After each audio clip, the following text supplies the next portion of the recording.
The portal gun whizzed with F1 and a shiz. Right into the living room, what a bizarre fizz.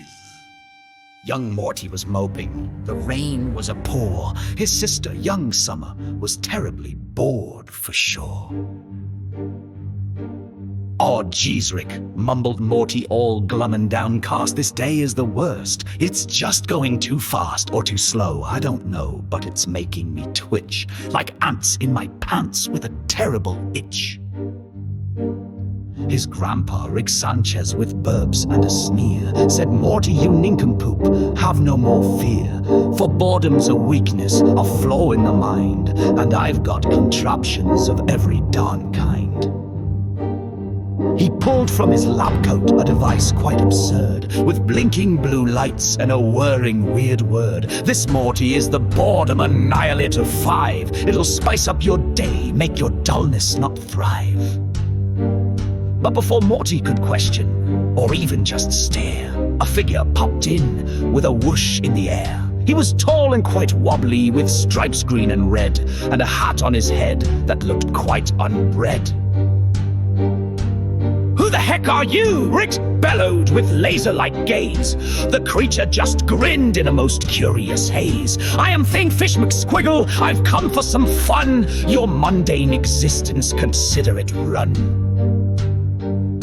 He twirled a strange gadget, a plumbus it seemed, though its purpose was murky, or so it had gleamed. Then out of a portal, with rumbles and shakes, came two other creatures, for goodness own sakes. Thing 1 had antenna that wiggled and bopped. Thing 2 had 3 eyeballs that constantly popped. They zoomed through the living room, leaving a trail of shimmering goo and a musical wail. "Oh, geez, Rick, what is this?" Morty cried out in alarm as Thing 1 juggled on the dismembered robot arm. Thing 2 painted the walls with a bright purple goo. "This isn't much better than boredom, it's true." Rick just cackled. "Relax, little Morty, you fret. This is chaos with purpose. You ain't seen nothing yet." Fish McSquiggle then pulled from his hat a device that went zorp and then went splat. It covered the floor in a sticky blue mess, causing Summer to shriek in considerable stress. "My phone," she cried out, "it's all covered in goo. This Fish McSquiggle, I don't like him, do you?" But Morty was watching with wide, curious eyes as Thing 1 built a tower of mismatched-sized fries. Thing 2 wore a lampshade and danced with a mop. This certainly wasn't the day they had hoped. Then Rick grabbed a ray gun, all shiny and chrome. "All right, you weirdos, it's time to go home. Your interdimensional antics, while briefly amusing, are starting to get, well, quite frankly, confusing." But Fish McSquiggle just winked with a leer. "Oh, Rick Sanchez, your judgment is clearly not clear. The fun's just beginning. We've got games we can play, like pin the antenna on Scary Jerry today." And with another thwunk and a shimmering light, more creatures arrived. What a terrible sight. There were Gromflomites juggling plumbus balloons, and a talking Gazorpian with miniature spoons. Morty hid behind Rick, his voice full of dread. "Rick, you gotta stop this. It's gone to my head. This chaos is awful. It's making me queasy. This isn't the fun that is easy and breezy." Summer tried to stay calm, though her face was quite white, as a 3-eyed Glar flung a pickle-like kite. The living room spun in a whirlwind of glee, but it felt more like madness for Morty and she. Then, suddenly, Fish McSquiggle declared with a shout, "Now for the main event, let's bring the Meeseeks out!" A blue box appeared with a shimmering gleam, and hundreds of Meeseeks popped out in a stream.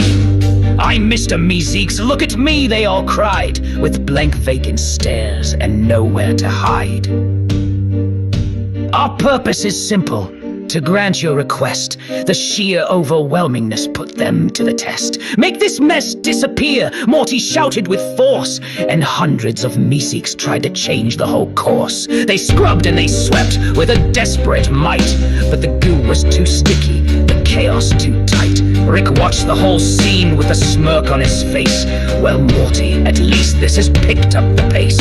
From boring and dreary to utterly mad, your day took a turn and it wasn't so bad for a dad.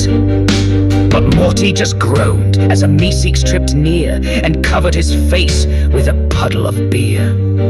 This isn't fun, Rick! This is just a disaster. I wish things were normal and moving much faster. Or slower. Or whatever.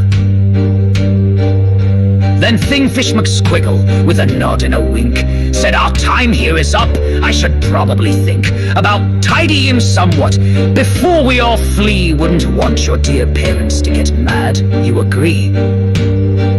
With a snap of his fingers and a puff of green smoke, the extra-dimensional beings just suddenly broke into shimmering particles, fading away, leaving silence and quite a considerable fray.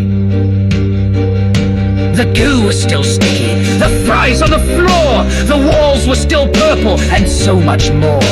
The Meeseeks all vanished with little blue poofs. Lex with it dirtied with the Meeseeks in his booth.